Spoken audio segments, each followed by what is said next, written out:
It is a special bookish edition here at Smooches and Stabs. We even kind of match a little. We do. We did Close. not coordinate to look red, but it is No. Christmas coming up, so. And I mean, red is also my favorite color. Oh, nice. Green is Well, mine. So we're both. Oh, I mean, how that's can almost nauseating. I think it's lovely. Of course you do. Well, first of all, I need to entice anybody who just ran into this podcast today and decided to listen and go, I thought they were going to talk about crime and mystery and romanticism. And we are actually going to talk bookish stuff today, but then we also have a massively huge announcement at the end. So you're going to want to make sure that you listen all the way through. You've probably seen a little bit of the buzz around on the internet that we've been making about a big announcement. We are going to reveal it here for the first time at the end of the show. Right now, you do need to know that we are still sticking with the Smooches and Stabs theme, though, because we're talking about books that are romantic or not as romantic, and they're ours, and we're going to be interviewing each other. So, right. Yeah, so we're still sticking with two very different approaches to fictional writing and story creation. Truth. But it's not our usual take a historical event and try to doctor it up a little bit. Although I could doctor up your book and you could doctor up mine. I could, but I need to read it first. Ditto. Right, so I can doctor it. It's hard to doctor. It's so great to be good friends with a fellow author who does not expect me to read their books. Exactly. We might really be like sabotaging ourselves, because here we are like talking each other up, and we don't read each other's books really a whole lot, and so we could be awful writers and the other person just doesn't know. No, I know you're not an awful writer because I have read your books. I have read some of your books. Right. So yes. unless you've taken a nosedive in your skill set over the past few, I don't know. Maybe we should go over to Goodreads and check out Christy Award finalist, Miss Jaime Jo Wright, for how many years in a row? I don't know, enough to get me fired if I was an NFL coach. You final for the Super Bowl how many times and you lose it how many times, then you just get fired in the NFL. So let's just face it. Maybe I'm glad I've just finaled once and not one. Maybe I should be glad about that. So I can't imagine finaling again, because I write funny books and funny books don't usually final in the Christie. They should have like a comedic category, not to get off topic, but that's what we do best. I'm going to suggest that. We do. Come on, ECPA. We need a comedic category for the Christie Awards. Say that fast 5 times. No thanks. Comedic category for the Christie. It sounds comedic. It does. Okay. Let's launch. Why are we talking about our books today? Why is this so important? Yeah. And what did we find in common? Pepper, do answer. Ooh, okay. So today we are going to be talking. We both had releases within a couple of months of each other. Correct. And we didn't realize that both of our releases take place in a theater. It's like, what? Where were we living? Right. I know. There is a little bit of an ESP connection going on between us, I think, and we just don't realize it. I know, right? We haven't recognized it. That's a scary thought if you go deeper about. I don't want to go deeper. I'm not going deeper. We're going to leave it there and move along. We'll have to talk about what our next books are doing to see if there's any subliminal. Just tell me you don't have any butterflies coming up in one of your books. I don't. Okay. So no butterflies. I have a cousin whose name is Butterfly, but no. Oh, well, that's another story, I'm sure. But yes, do continue. Theaters. Yes. So we thought. Sorry. We thought that since we have 2 books that just came out, Positively Penelope came out in August, and the Lost Boys of the Barlow Theater came out in October. So we were really close together. We thought we would have a little video about asking each other questions about our books, because they're similar places. And yet neither of us have read the other ones. No, and they're probably nothing alike. Our questions are really going to be completely way off the mark, probably, as it relates to the stories. I don't know. Mine's more of that if you could kind of question thing. That's more of my bent. I think I didn't write anything down, but we don't usually write anything down. So. It's all ad lib, baby. I mean, it's going to come off the top of my head and probably, lose us listeners, but let's go. Hey, they've stuck around this long when we've been so inconsistent. There's some Thank you to the two people who listen to this podcast in the car on their date night. Our two listeners. We are doing love it for you, people, for you. Share with the other friends at church. Right. So we can have 3 listeners. That'd be great. All right, Pepper. Okay. Tell me about your book. What's it about? I haven't read it. Positively Penelope. Was I supposed to have a copy of my book? I don't know. I didn't have a copy of your book, or I would have lifted yours up. So this is clearly on some kind of stage because we got the curtains, we've got the map. True. This is Positively Penelope. It's the second book in the Skamar series, and it is a romantic comedy, y'all. I mean, really, all the comedy, all the romance, the meet cute and everything, which Jamie would just love if she really could embrace that deeper romantic part of that small part that's in her pinky toe. Oh, I think I just threw up a little bit in my mouth. Okay. She broke. The pinky toe she broke, so now it's gone. Penelope has been sent to Skamar to help resurrect a dying theater. Death. There you go. See, I put a little death in there for you, Jamie. And so I can appreciate that. Yeah. And so she is one of these characters who's just very joyful. And it's really fun because I got to write her because there's always the joyful character as a secondary character, not a primary character. They're usually the sidekick character. This is true. And my goal was to write a character where she could be the main character. Okay, so I'm going to stop you right there because I'm literally getting freaked out right now. No, you're not. I had chills go down my spine. Is it Kid or is it Greta? Because when I wrote The Lost Boys at Theater, I literally told the person I was brainstorming with that I am going to create a sidekick character who finally gets the limelight. No, you didn't. I did. She even describes herself like that. She's like, she's the happy little sidekick nerdy character who's always in the shadow of the gorgeous, glamorous one who gets the guy.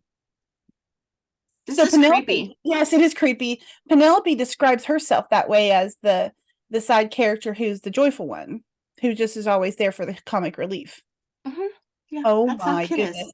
So Kid is there for not so much as comic relief. She's more the nerdy side character, but it's the same thing. She's the side character that's there to make sure everything goes well for Madison. Okay, so if you do Grumpy Sunshine, we're going to have to have a moment. Anyway, I did do Grumpy Sunshine. Yes. Oh my gosh, now I'm going to have to read this book. Evan is remarkably cranky. You have forced me to read it now so I can I know I've got to read Positively Penelope now because I'm freaking out. Okay, well, we know they're very different. So anyway, Penelope goes in to help resurrect this dying theater. She meets the theater in my book is dying too. Just want to throw that out there. It also has dead things that are trying to come back to life. So there's a little different. That's where the similarities stop. That's where except they do try to resurrect the theater. And so what was dead is coming back to life. There's a lot of there's one of the themes underneath it is talking about grief and joy, the mixture between the two. And so it's basically this fun, lots of musical references, lots of banter, and see if she's going to be able to succeed in not only resurrecting the theater, but finding a happily ever after too. And Mr. Grumpy Sunshine, what's his name? His name is Matthias. Matthias. Okay. Is he Scottish too? Because I know the first one was Scottish. He's from Skamar, so he's part of that same culture. So basically, if we listen to the audiobook, we're going to have another Scottish guy on there. We are totally in his voice. That's really all I cared about. Yes, his voice is fantastic. Christopher does a fantastic job of bringing Matthias's voice. I think I'll listen to Positively Penelope when I go to bed at night. Because it'll be inspiring to just listen to a Scottish man talk me to sleep. I think it's a good choice. Yes. Love it. Okay. Okay. Tell us what's yours. So The Lost Boys at Barlow Theater is not quite as happy as yours. And it's a dual timeline in case you don't know that Jamie writes dual Yes, timelines. it's dual timeline. So what that means is half the book takes place in present day, the other half takes place, I think I put it in 1915, but it is in the Gilded Age. That Yeah. only stood out because that's the year the sinking of the Lusitania happened. So. Yes, which I actually refer to in the book.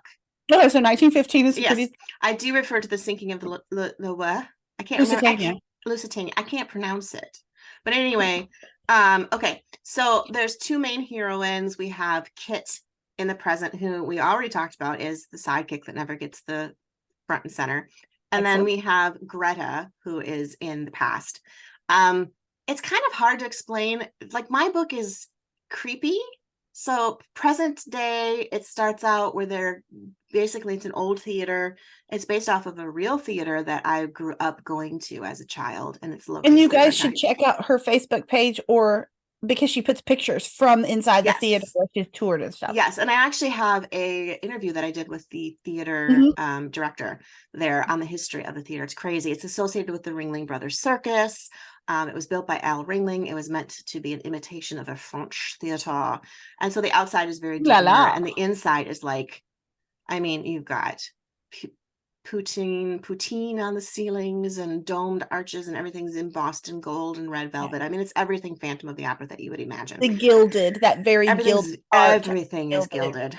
And so anyway, the story goes, long story goes, or short story, because I don't want to make it a long story. There's two things that happened back in Greta's time period.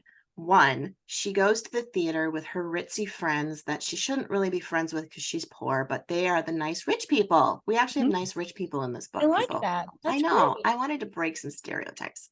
Anyway, so she goes with Oscar and Eleanor, her two childhood friends, because her mom used to work in their home. So when they were little, they used to play together.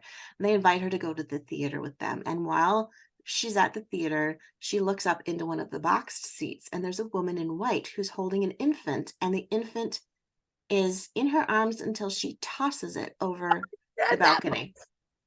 But here's the kicker. So Greta screams, causes a commotion, screams about the baby, blah, blah, blah, blah, blah. Later on that night, the police come to her door to interview her further, because they're very skeptical, because she caused a massive commotion. She's completely ruined the profits for the Barlow Theater, and there was no baby, and there was no woman in white.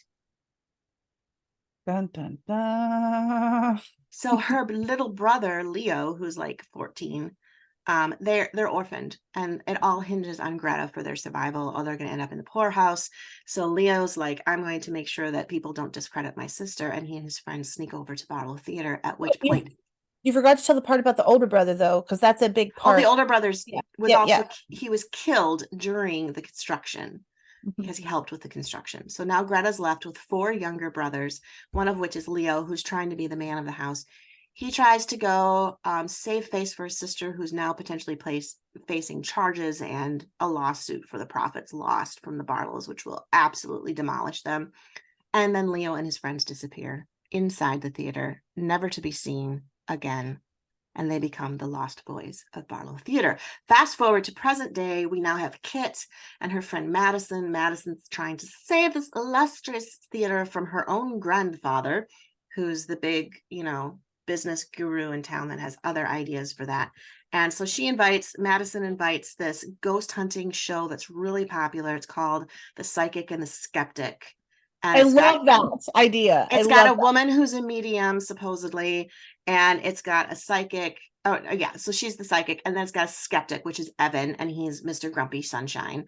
And he doesn't believe anything about ghosts. And so he does everything he can to discredit the psychic on the show. So they're going to do this ghost tour of the Barlow Theater. And while they're in the tour, underneath the stage, Madison vanishes. No, and again, this is to raise money to save the theater, right? Madison's idea. That's Madison's. Well, it's not so much to raise money, but her idea is to get so much promotion around the theater and visibility through the show that people would be irritated and offended if her grandfather were to rip it down. But now she has a major problem because she's gone missing, and so Kit feels responsible to carry on Madison's mission, but also find out where her best friend is. Yeah, big deal. And the psychic is dredging up all this stuff from the past about a woman in white and an infant and lost boys. And she's seeing lost boys and she's hearing them in the walls. And so Kit's having to find out what happened back in the day of Greta, etc., etc. And it just becomes this mishmash of a ghost hunt. Or is it? What really happened in the theater? Which is one of the things that you are, I mean, I don't want to be inside your head because I would be terrified. Well, I would be terrified inside yours. Let's just be honest. Okay, this is for a different reason.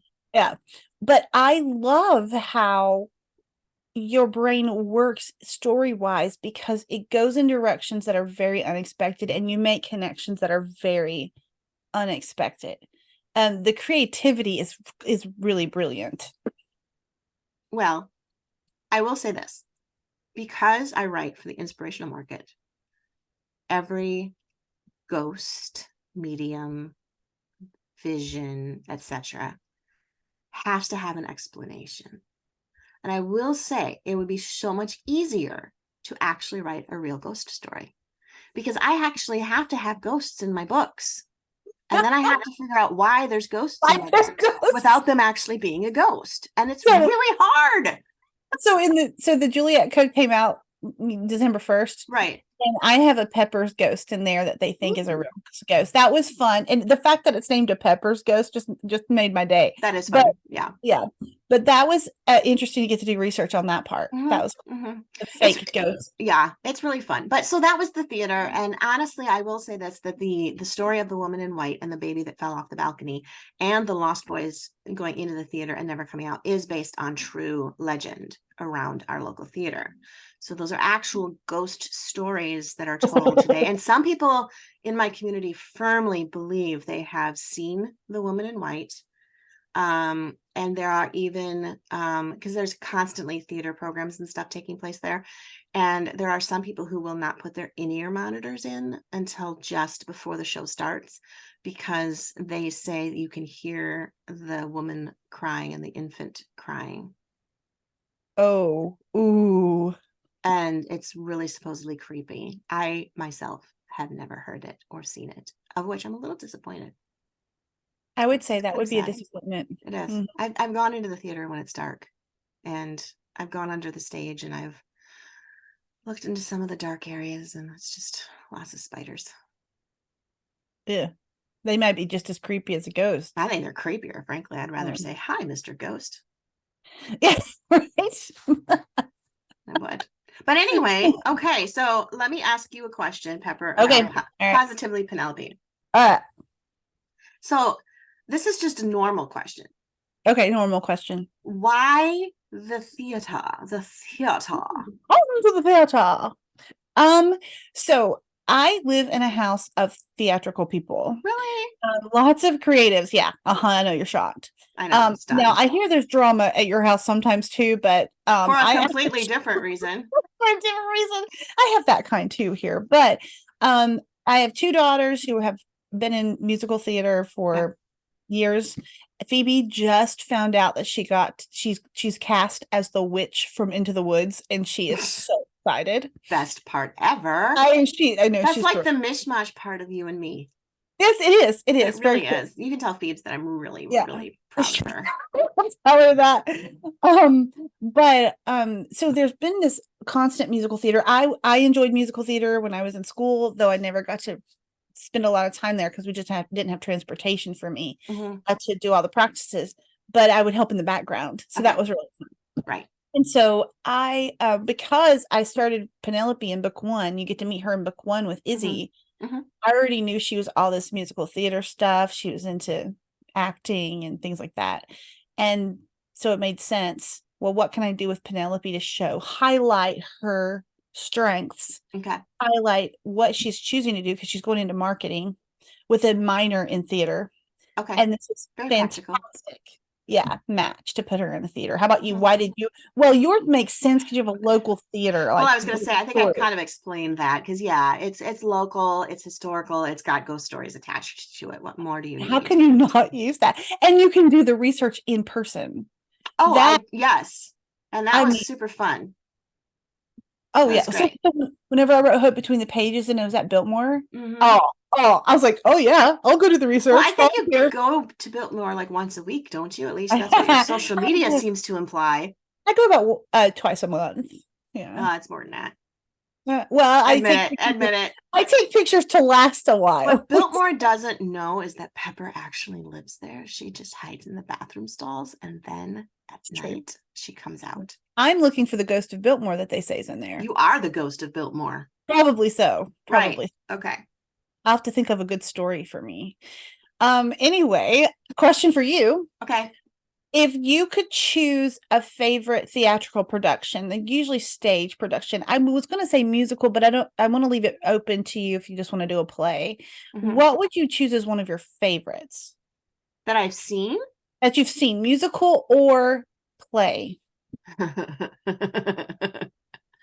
Well, I was in a Christmas pageant when I was 6, and I thought it was to die for. I did have a solo part, but I sound extremely self impressed if I bring that up as my favorite. So no, that was not the favorite. Here's a really bad admission. I think I've seen 2 in my entire life, and they were both high school. So performed on a stage. Do you remember which ones? Do you remember? One was 7 Brides for 7 Brothers, and the other one was Beauty and the Beast. Well, at least you got really good ones. I did. I got good ones. And the fact of the matter is, it's not for lack of opportunity. Because like I said, this theater is local. I am just not a huge theater person. Which is interesting that you write about it, but you really just wrote about it because of the ghosts. Not because I'm a huge ghost person. Yes, right. That's really. Right. But I will say, of the 2 that I've seen it live performed by amazingly talented high schoolers.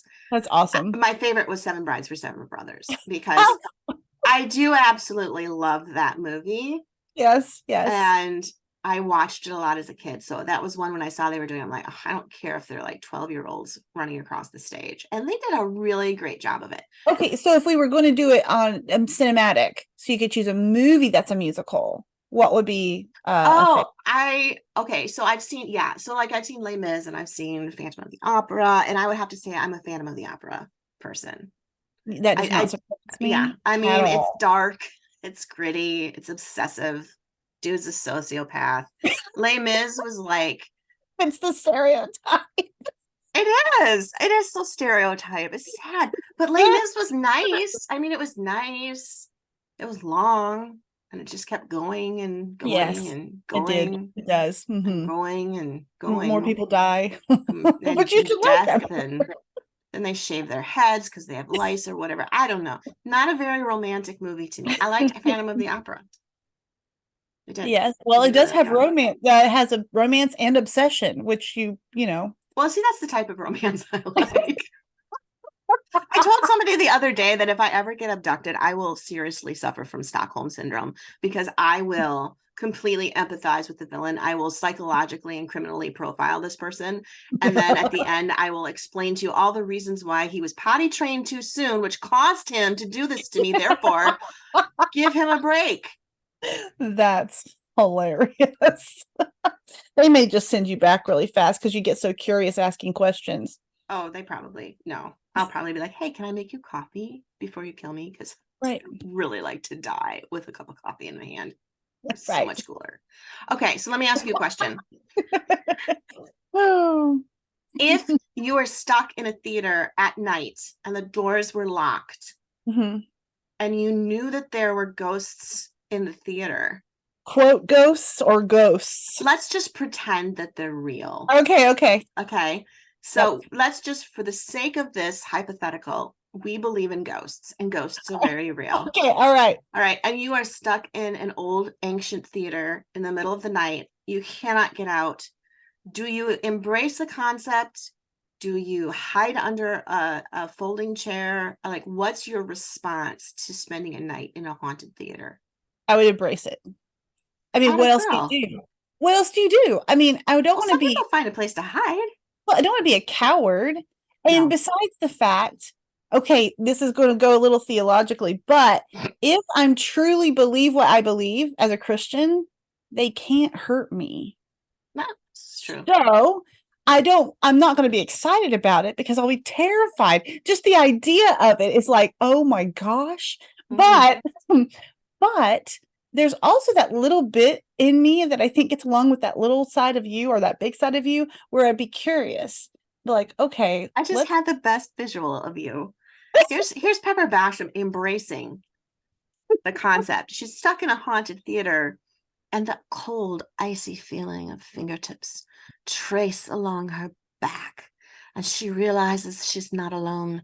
So she spins around, faces the ghost head on, and says, "Let me give you a hug."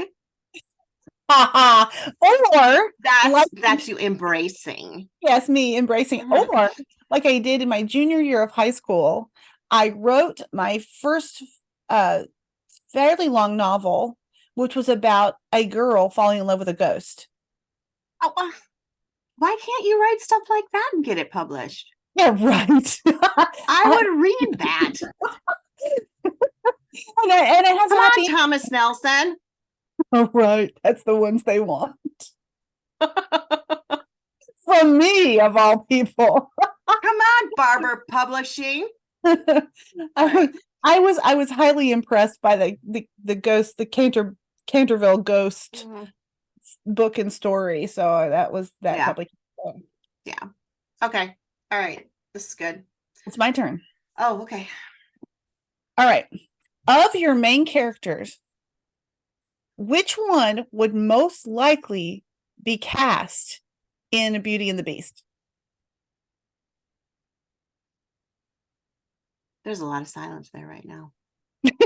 Which one would most likely be cast of my characters? You can pick the part that they would be cast as. Which of your 4 leads would most likely be cast in the musical Beauty and the Beast, and what part? Well, I would have to say Greta would probably be Belle. Oh, that's great. Why? Because Greta is severely loyal to her family, like Belle is to her father, to the point that she will sacrifice herself for them. And she's more bookish. Not that she's a reader and there's lots of books in the story, but she's that kind of timid, demure. Yeah. She's not feisty. She's not on some kick to be a strong woman. She's kind of like, oh, this sucks. I have to be a strong woman. That's more of her mantra. Yeah. So I would say Greta would probably be. I love that answer. That's a great answer. Yeah. And I can think of a couple others. Like I know who would be. Who's the clock? The little clock. Hogsworth.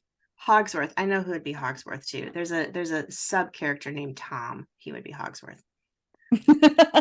But anyway, that's beside the point. Okay, my question for you: when it comes to the theater, what novel have you read that you think should be turned into a Broadway show?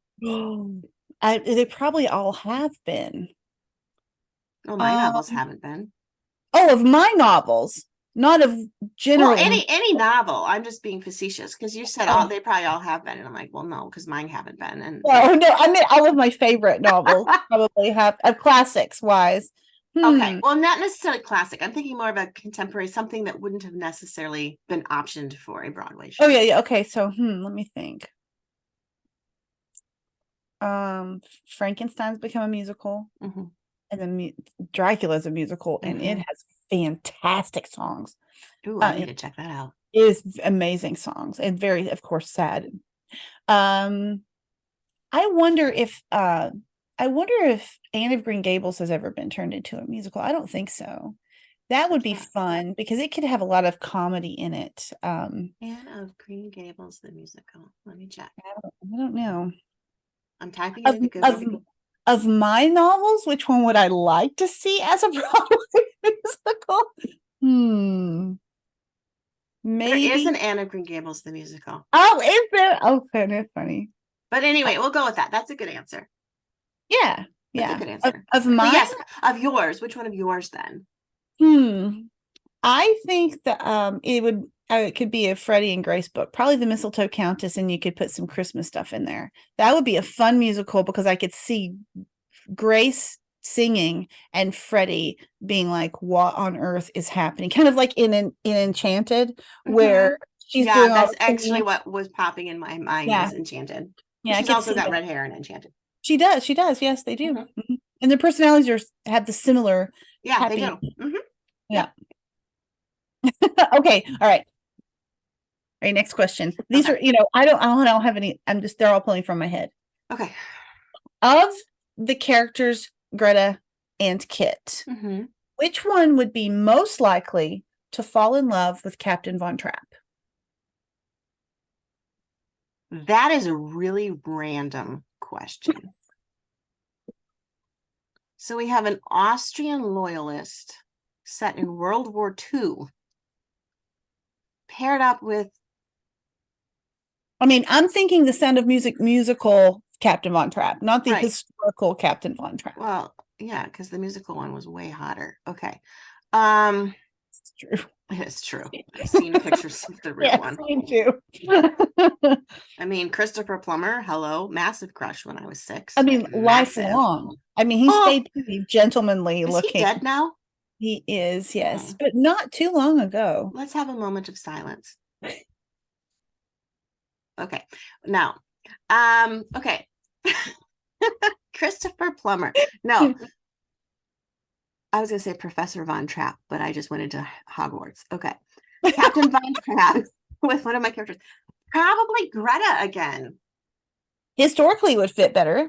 Well, yeah, but her personality I think would fit better. I don't know that Kit's going to be a great match for anybody. Like she has her pets are ants. She has an ant farm that she carries with her. So there's some oddities about Kit.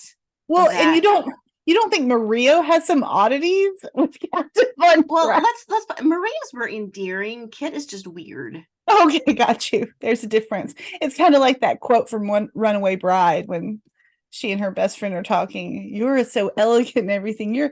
I'm just weird. Yeah. Precisely.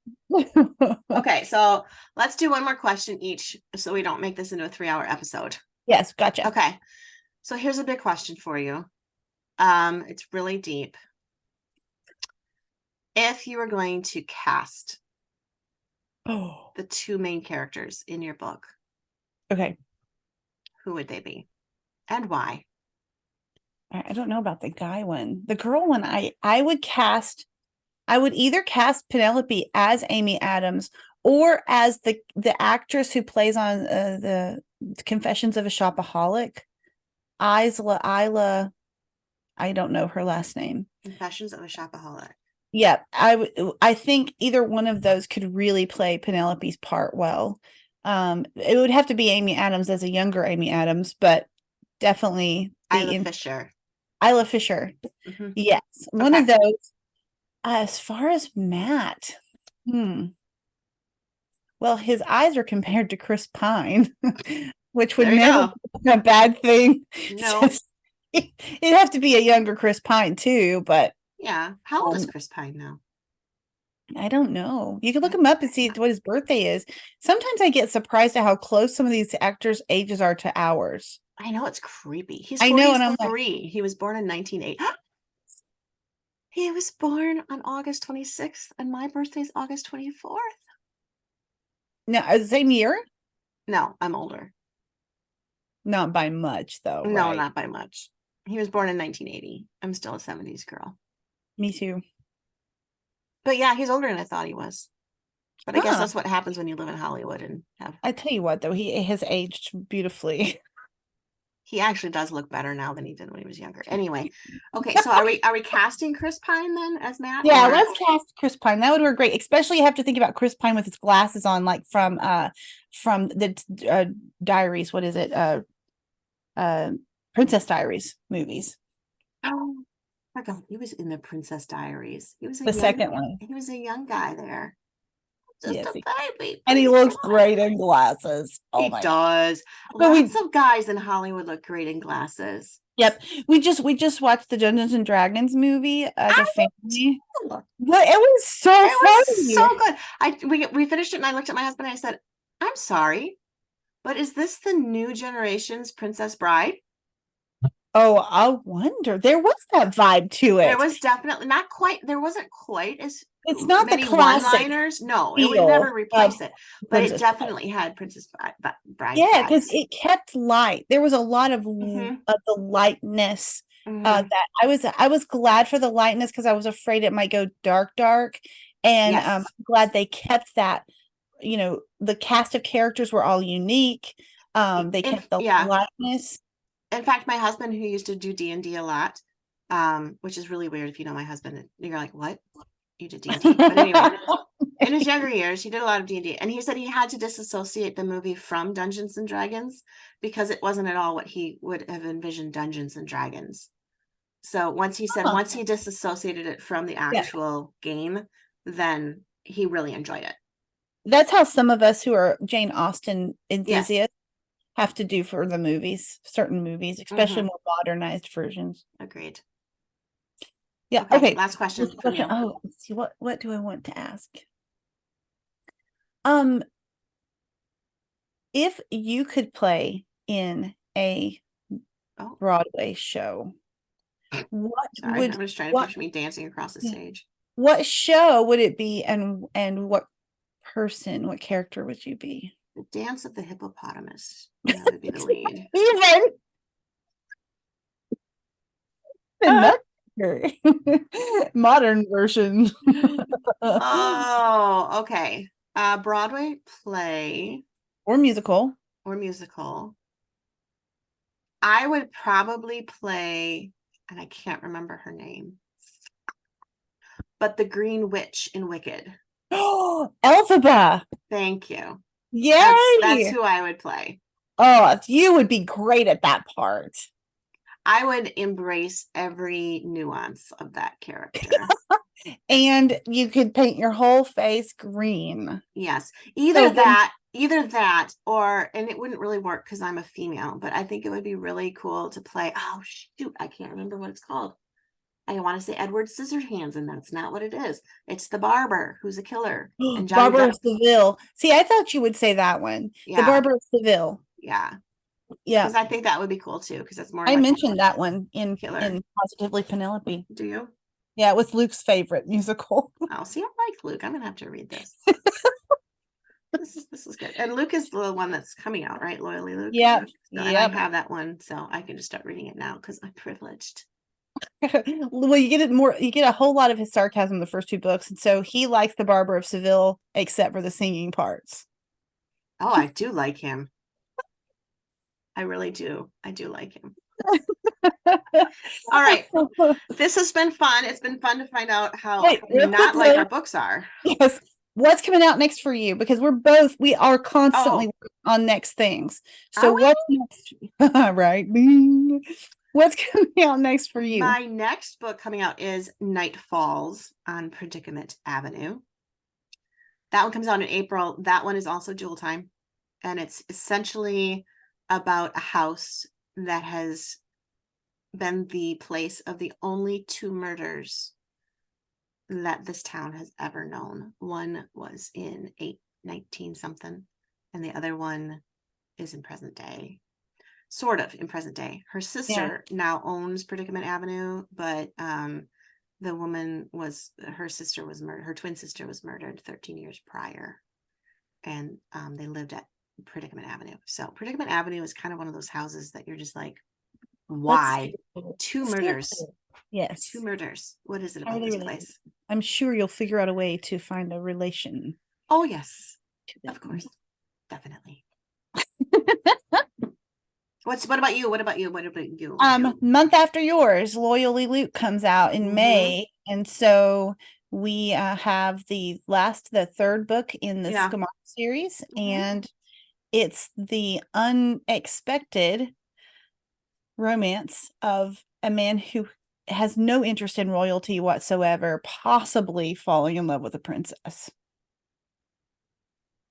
It's my first royal romance I've ever written, and don't ask me how the idea of him, who is the most non-royal person I've probably ever written.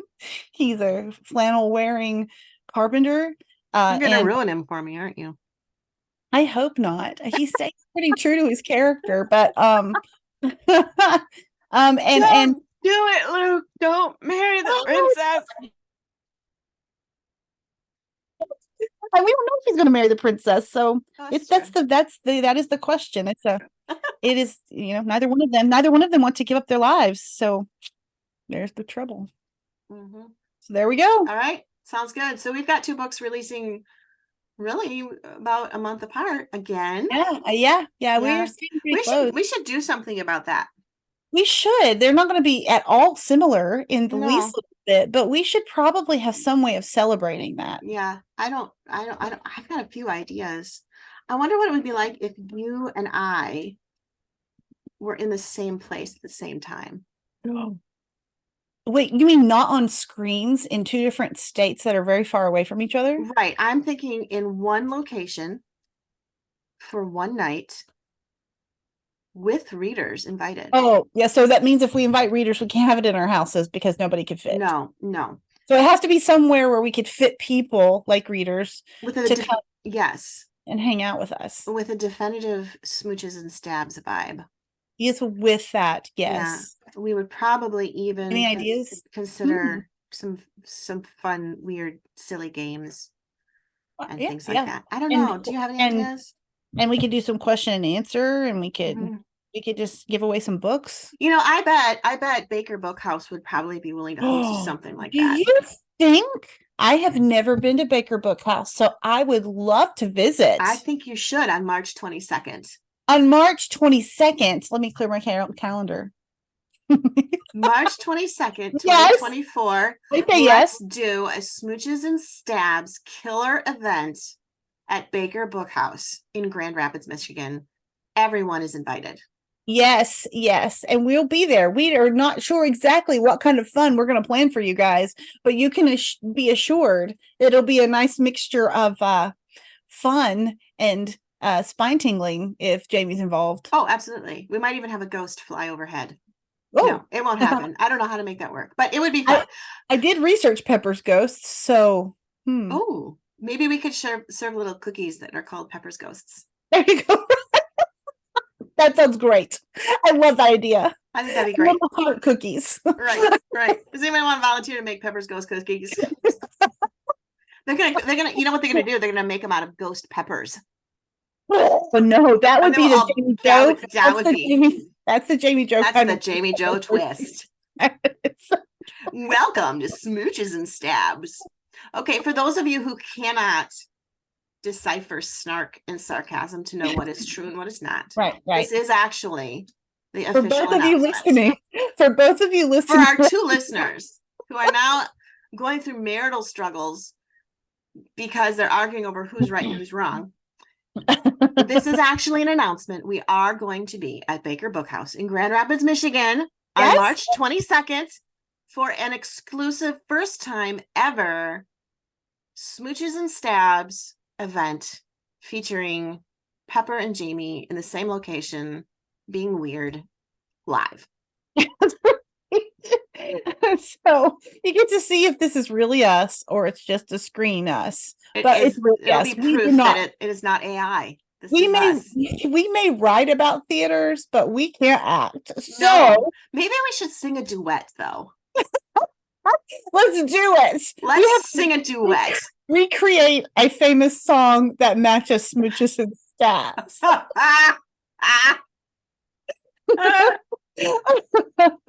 right. So for those of you listening, go to your bookshelves, gather up all your Pepper Basham books, gather up all your Jamie Jo Wright books, bring them if you have them, or if you don't have them, even better, buy them at the store. And even if you have them, buy them at the store because we want to support Baker Bookhouse. So buy extra copies to thank Baker Bookhouse for doing this, because I called them and was like, hey, I'm going to come to Grand Rapids. Can we do something fun in March? And they're like, yeah. And I said, I feel like we should have somebody join us. And they're like, who would you choose? And I'm like, oh, that is a loaded question.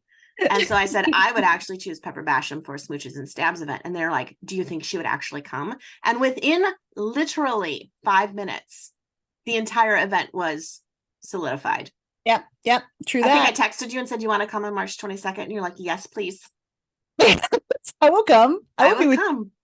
no, and also for those of you listening and who might share this with other people who will listen, um, please in the comments give us some ideas Yes. about games you would be interested in. Give us Yes. some ideas about how we can serve you if you're going to come all that way. Hmm. We really want to make this an event for you all. Right. I mean, we can have fun, just the two of us, because we do that, but it would be so much more fun to have a crowd.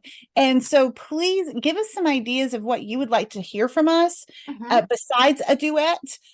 Give us some ideas of what kinds of games you might be interested in playing that's Hmm. related to what And we that run. is non-violent. Non-violent. See, I keep thinking you would be great at one of those murder mystery games, but I don't know if we have That would be enough. fun. I wonder if there's, I don't know. We'll have to do some serious thought. Yeah. We'll have to do some serious thought because I mean, and we still have to figure out the exact time, like what time is it at and Yes, how we don't know long all it's that. going to be. It's not like an all-day event, so don't get that excited. Yeah. Um, But we but do want to provide time with you. That so it's yes, going to be enough for yes, that. And so please, correct. yeah, so please share some ideas you might have Hmm. of how we can serve you all. And Besides, free dream books. big, dream big. So we've got the date. Huh? We're open. We don't know what we'll We plan. have no idea what we're doing yet. We just know it involves Grand Rapids, Baker Book House, and March 22nd, and Yep. me and Pepper. So Yep. dream big. Put your wish list in the comments. Like, if I was going to come to Grand Rapids to see Pepper and Jamie, this is what I wish would happen. Because you never know. We could go, oh, we could actually make that happen. And then cool things could happen. So this could become really exciting. Yep. And the event on in the evening at Baker Book House. It'll probably be evening. It will be evening. But anyway, that event will be free. So you can just come and we will autograph books. Not that you want us to write in your books, but we will do that. Of course you do. Of course you do, because we're that special. I think we should make it a twist, though. I think I should autograph your books and you should autograph mine.